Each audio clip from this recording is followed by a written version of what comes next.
Day 624, December 6th, 1258. Afternoon. We approach Calradia Castle, and we have one worry on our minds. Is it going to be a siege tower? Or is it going to be ladders? Something I favor rather heavily. But nevertheless, hello Reformers, and welcome back to Phantasy Calradia. A rather interesting introduction. I have no idea what was going on, but as you can see, we actually have a rather considerable amount of units in the garrison here, thanks to Count Deglin's party. I'm not too happy about seeing him, that's for sure, but we're going to be heading in, and as the introduction stated, I am not too happy about this siege tower. Aha. Yes, it appears as though my memory did seem to recall that there was something to do with Calradia Castle, and it was the fact that, of course, it is a siege tower. And we need to worry about that a little bit, because if these guys so happen to have a couple more Swadian sharpshooters, perhaps, a couple more mercenary mages, then we may indeed have quite a difficulty. However, as you can see, we're getting quite a few of our companions still wanting to leave, which is rather strange to say the least. Not entirely sure why they would want to do such a thing, considering we are doing so well. But nevertheless, let us lead our soldiers in an assault. That was actually very soon, wasn't it? We actually constructed that in almost record time. I'm not entirely sure how that was possible, but I suppose, yeah. Some of our engineers, Ninok, I do believe, is our engineer. She has 8 in engineering, so how can we say anything other than that she's doing a very good job? But let's try to be very, very good here. We need to make sure that Marnid and indeed all of our companions stay alive. Do not get shot. Thank you very much, Veteran. Goodness me, we have been playing this particular character for 624 days. And wow, I actually did not know how quick that went. It went very fast indeed, didn't it? Yes. I was not expecting us to get to such a high day limit. Well, is it a limit? No, not really. Such a high day count within such a short amount of time, but yes, I mean, we are only on part 57, I think? Yes, I think this is part 57.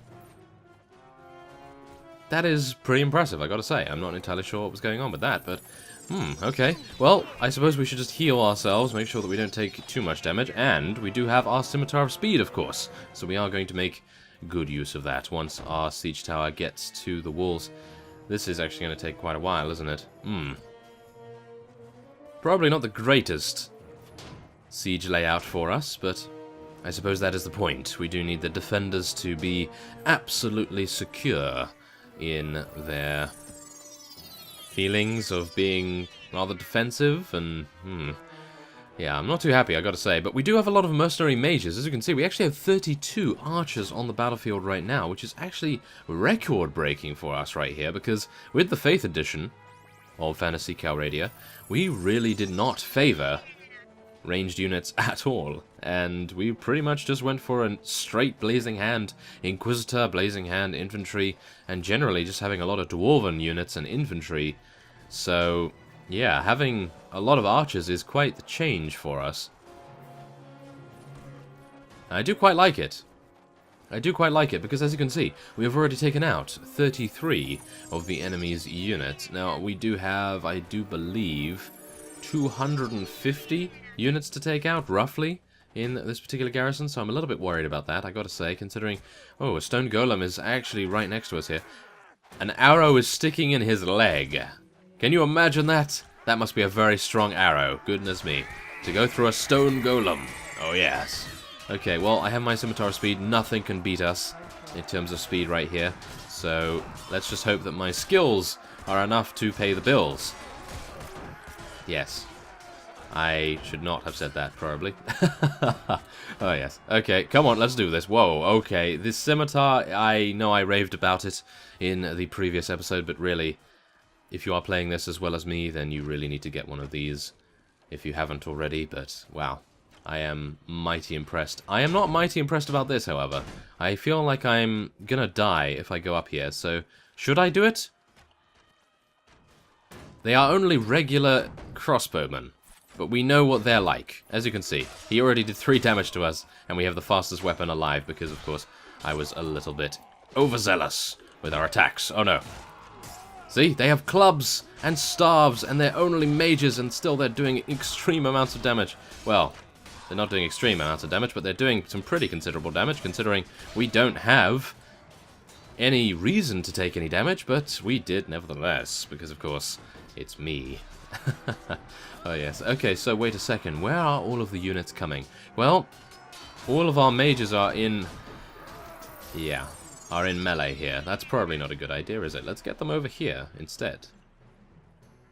There we are. They're going to come over here a little bit. We'll let our infantry go down there as well, and then I will jump down there to help in just a second. We do need to make sure that they're all okay. Oh, look at that mage over there. He's on that rooftop. Oh my goodness. Okay. I was not expecting them to take advantage of those strategic points, but it appears as though they are. Come on, take him out. Yeah. Let's help the clay golem. We must survive. Let's heal him. There we are. I'm not entirely sure if that helps, but we may as well. And that reminds me, I probably need to change a couple of our weapons here, because I'm not going to be using the Holy Avenger anytime soon. I don't believe the orcs are going to feel our wrath very soon at all, so it would be a good idea, in my opinion at least, to switch that out, just so that I can switch weapons a little bit quicker, maybe to cancel the animations of our heal spell a little bit faster as well, because of course we do have that to worry about when we're healing things. We don't really want to be left out in the open. So let's just see here. I need to heal this guy. There we go. So as you can see, if I just unequip my shield, it actually cancels the animation anyway. So maybe I don't even have to remove the Holy Avenger. That's pretty cool, but it is a little bit fiddly to re-equip the shield after you have unequipped it. And my mouse wheel has not been known as being the most reliable thing ever, so maybe that is a little bit of a problem. But nevertheless, as you can see, our archers are actually doing a really good job. Our master dwarves are also shooting their muskets. And I believe that is victory, yes. This mage is the only one. Oh, never mind. This crossbowman is the only one alive. And there we have it. A very, very decisive victory indeed. And it was a siege tower, which makes me even more impressed. But there it is. Okay, so 15 of our units were killed. And... wow. We took out 246, so I was pretty accurate, about 250 units. Okay, that's not too bad. 15 deaths. So, what did we lose? What? How did we lose 7 mercenary mages? I suppose because I didn't command them as much as I perhaps should have? I don't see how they would get taken out so incredibly easily. Oh, well. That appears to be that. But we did have Jeremus and his surgery, so I have no idea why he was not healing them as well as he potentially could have. But nevertheless, that's fine. We can now take a couple of dwarves, and we'll take some bandit mages. We can convert them to good mages in a couple of upgrade levels. And we can also level up a couple of these forest bandits as well, I do believe. We have a lot of space, so why don't we take everything apart from the orcs? They're not going to be too happy to be in our army for very long. So, let's get some mercenary crossbowmen, let's get some huntresses, watchmen. I should probably leave that for later, actually. Let's take a Swadian Knight and Knight of the King.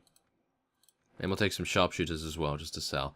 And, ooh, yeah, the loot isn't particularly worth it, but we are going to take it nevertheless. So, what is this? This is a castle, of course.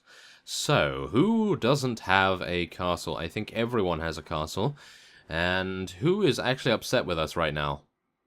I feel like Rogi is a little bit upset, but he has 10 villages. Really? He has 10 villages? No, I'm not going to be giving him another one. Let's give Lord Oraka something. Wow, Lord Oraka actually likes us so much that he is not even going up anymore. So he's obviously at 100 or 99 relation with us. Goodness me. Okay, well, I suppose that's very well warranted, because as you can see, he actually garrisons each and every keep that we give him with a good amount of units. As you can see, 61. That's actually not too bad.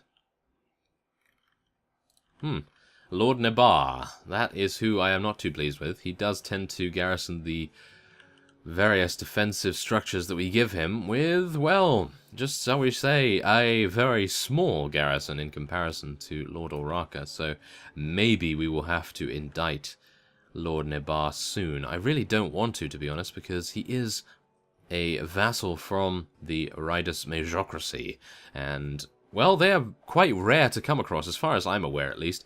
It doesn't appear as though they defect that often, and if they do, they usually don't defect to us. So there is that to take into account, but, nevertheless, we have arrived at 181 units, and they actually have no Knights of the King, they just have some Swadian Knights. And they do have 12 sharpshooters. 12 sharpshooters is definitely going to be a little bit difficult to deal with, but I think we'll be okay. We just need to level up more of these units right here. Oh yes, Blazing Hand Knights, very nice indeed. I'd actually like to see the stats of the Swadian Knight in comparison to the stats of the Blazing Hand Knight, but saying that, well, as you may know, or as you may not know, the new factions that you can find in Phantasy Calradia, I feel as though their units are a little bit stronger than the base faction units. So, in other words, the Nords, the Rodoks, and so on. So, there is that. I'm not entirely sure how accurate that is. And let's level up our engineering. That actually would have been a good idea to do before the Calradan Castle siege, wouldn't it? That would have been very nice, in my opinion. Okay. Well, let's take a look here. Anyone else? Oh, wow, we actually did gain a couple more levels here. Wow. I did not see that. I must have moved, and trainer skill must have done something, but there it is. Okay, so let's take a look. Ribule, Praven. Okay, we have consolidated this area, which is very nice to see. And now let's... What? No! Why? Why do this to me, game? Oh my goodness. Okay, 36 hours. That is actually very, very quick indeed, thanks to Ninok's 9 engineering skill. A very nice amount indeed to have. But there it is. Wow, another siege tower. I really have no idea how that was even possible. Okay, who is that? Oh, that's a fellow with 38 units.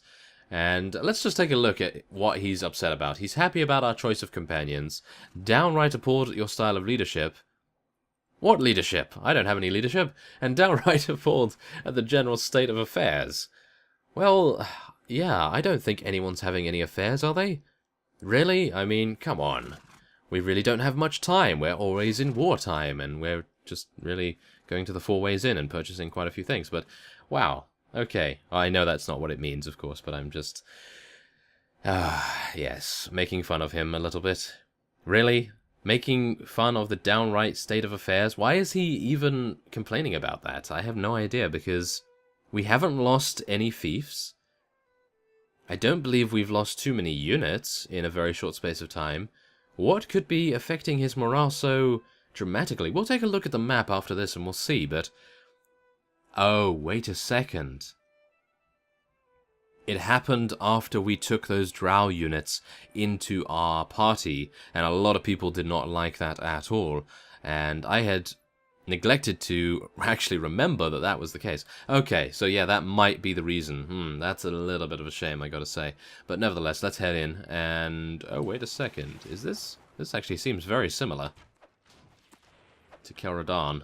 Okay, well, I think it's okay. I think we're fine. We just need to make sure that we stay completely safe.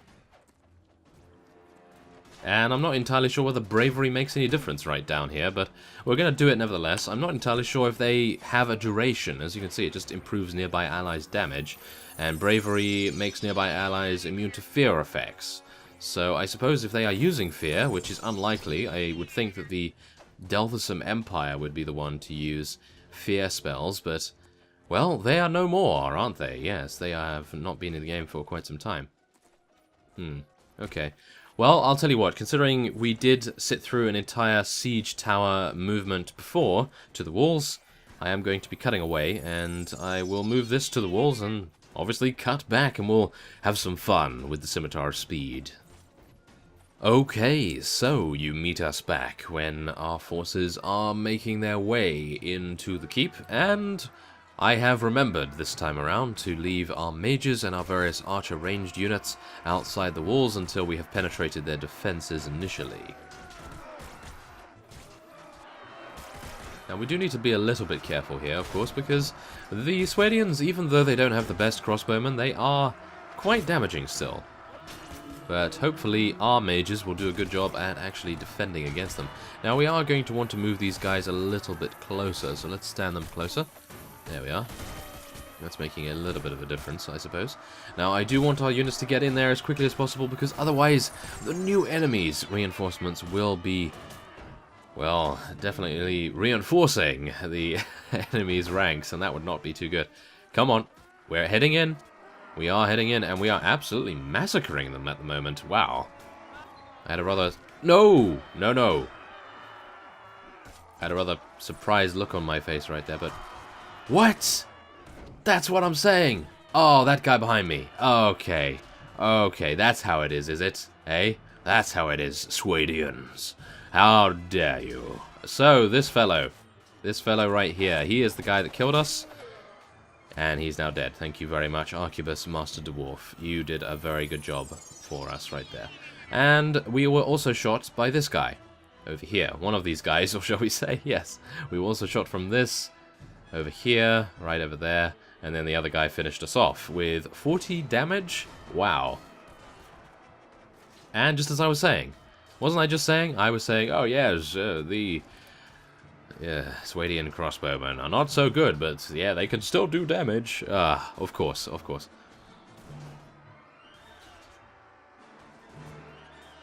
Goodness me. Okay, well, now the camera's going crazy, of course. Camera's raging. Okay, wait a second. I probably just want to be charging these fellows in here, because I cannot accurately tell them where to stand. So let's move through the trees, and we will see, from a very nice flanking view of the action, how quickly these guys are going to be slaughtered by our hired blades and our dwarven paragons. Wow, Ferentis is actually getting in there as well. I am very proud of him, I gotta say. Goodness me. I'm actually surprised he's still alive. But, yes, I can talk. Yes. I can talk. Oh, I'm surprised he's still alive while I'm lying down in the dirt. Well, technically lying down on cold, hard stone. Is it stone? Where are we dead? We're dead there. Goodness me, we've almost broken our neck as well. Wow. Okay, that's... yeah, a little bit morbid, perhaps. Okay, so 7 deaths we had to sustain there. We actually lost our Unicorn Rider as well, which I'm really quite sad about. I'd like to have as many Unicorn Riders as I can. But, nevertheless, let's take these guys. And do they have anything else here that we can take? Well, we could take some sharpshooters, I suppose. Take a little bit more loot. And we are going to be giving this to... Rogi? Yeah, Lord Coventim and Lord Gavid. They can use a couple of things. Okay. So, we have Count Regis over here, and we are going to be dealing some damage to him if I can catch him. He is moving a lot faster than us, but thankfully enough, thanks to the fast travel system, we can catch up, no problem at all. So, let's do this. The main reason why I wanted to do this is because I wanted to ride my unicorn, not because I wanted to take this guy out particularly. Yes, it's all for the unicorn, all for the unicorn. Okay, so let's... well, do I need to be strategic? Not particularly, but we're going to let our archers do a little bit of damage here, because usually they don't. In these field battles, usually our infantry is the prime damage dealer here, but yeah, we'll see how well these guys do. We'll get them on a little bit of a hill. And I called that a hill, yes. It's a little bit of a slope, shall we say. A little bit of an elevated level of ground, yes. Not really a hill. So, let's do this. Okay.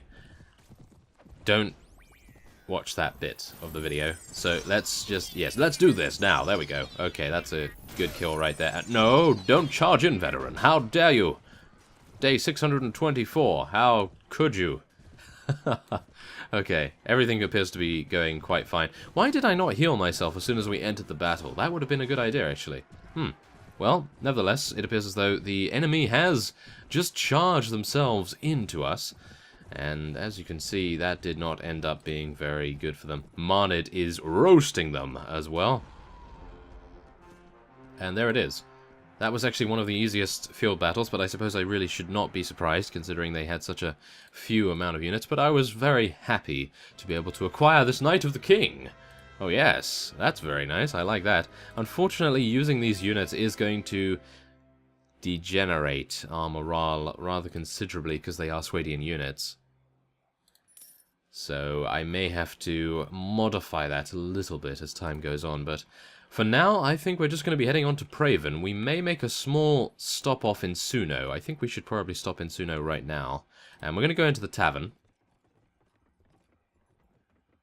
I was hoping for a ransom broker, but no such luck. Okay, so let's sell all of our pieces of loot here. I want to keep these tools, because I do believe I have some... Yes, I do have some velvet here. And that is going to be very, very useful if we want to switch our... Oh, wait. I want to keep that. If we want to switch our home base to somewhere else, that would be very nice indeed. So, let's take some food. Oh, yeah. There we go. Oh, there's actually a bolt of velvet. That's quite rare to find that here. Goodness me. Usually you find it in Rodok lands. Okay, that's pretty cool. So, let's level up our units. Swadian recruits and some tribesmen. Yeah, I'm not entirely sure whether I want to keep those in our army composition right now. It's giving us a full sense of how strong, or shall we say how many units we have in our army right now. So, yeah, I'm a little bit worried about that, I gotta say.